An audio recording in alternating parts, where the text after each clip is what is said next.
Hey guys, it's me, Christina, and it's Fragment Friday, and I am going to be reading a fragment of Blue Bloods by Melissa de la Cruz, and I just love this cover. It has like a bite mark, and I love her pearl necklace. Okay, so let's see. Chapter 1. The bank was decrepit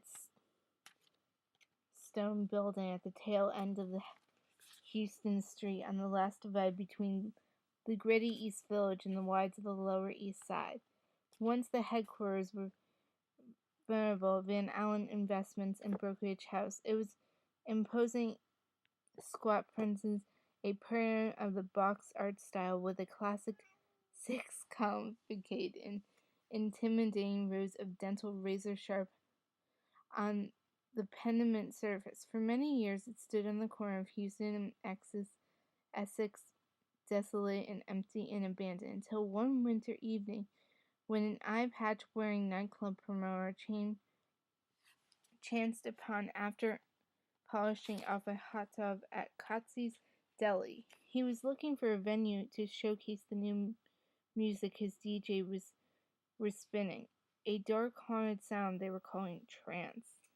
The pulsing music spilled out of the sidewalk where Skylar Van Allen, a small dark-haired 15-year-old girl whose bright blue eyes were ringed with dark coal eyeshadow, stood nervously at the back of the line in front of the club. She picked at her chipping black nail polish. "Do you really think we'll get in?" she asked. "No sweat," her best friend Oliver Hazard Perry replied, cocking an eyebrow. "Dylan guaranteed a cakewalk. Besides, we could always point at the plaque over there. Your family built this place, remember?" He grinned. "So what else is new?" Skylar smirked, rolling her eyes. The island of Manhattan was linked exactly to her family history, and as far as she could tell, she was related to the Frick Museum, the Van Wyck Expressway, and the Hayden Planetarium. Give or take an institution of major therefore or two. Not that it made any difference in her life. She really had enough to cover the $25 charge at the door. Oliver efficiently spun an arm around her shoulder. "Stop worrying. You worry too much. This'll be fun, I promise. I wish Dylan had waited for us." Skylar fled, shivering, in her long black cardigan with holes in each elbow. She found the sweater in Manhattan Valley thrift store last week. It smelled like decay and stale rosewater perfume, and her skinny frame was lost in its voluminous folds. Skylar always looked like she was drowning in fabric. The black sweater reached almost to her calves, and underneath she wore a sheer black t-shirt over a worn gray thermal undershirt, and under that a long pettiskirt that swept the floor like a 19th century street urchin. Her skirt hems were black with dirt from dragging on the sidewalk. She was wearing her favorite pair of black and white Jack Purcell sneakers, the ones with duct tape holes on the right toe.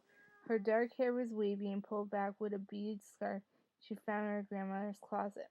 Skylar was sternly pretty, with a sweet heart-shaped face, a perfectly upturned nose, and soft, milky skin. But there was something almost insubstantial about her beauty. She looked like a dressed-in doll in witch's clothing. Kids at Judson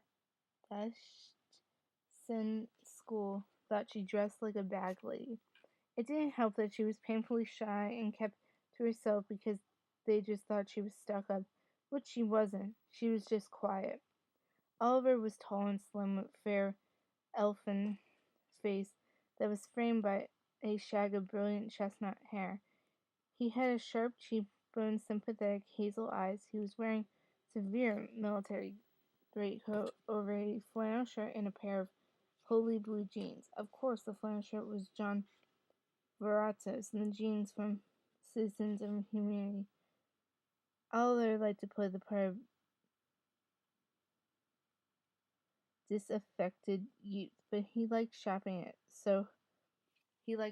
Soho even more. The two of them had been friends ever since second grade, when Skylar's nanny forgot to pack her lunch one day, and Oliver had given her half of his lettuce and mayo sandwich.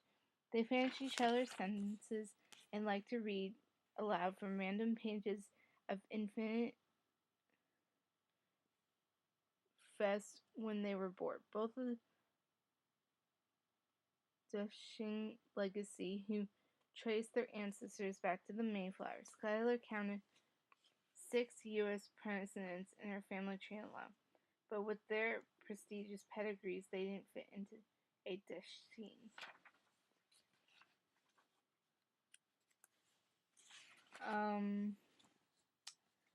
So yeah, that's my fragment of Fragment Friday. I read a little more than I usually do, so, and I'm gonna probably read a little more next time.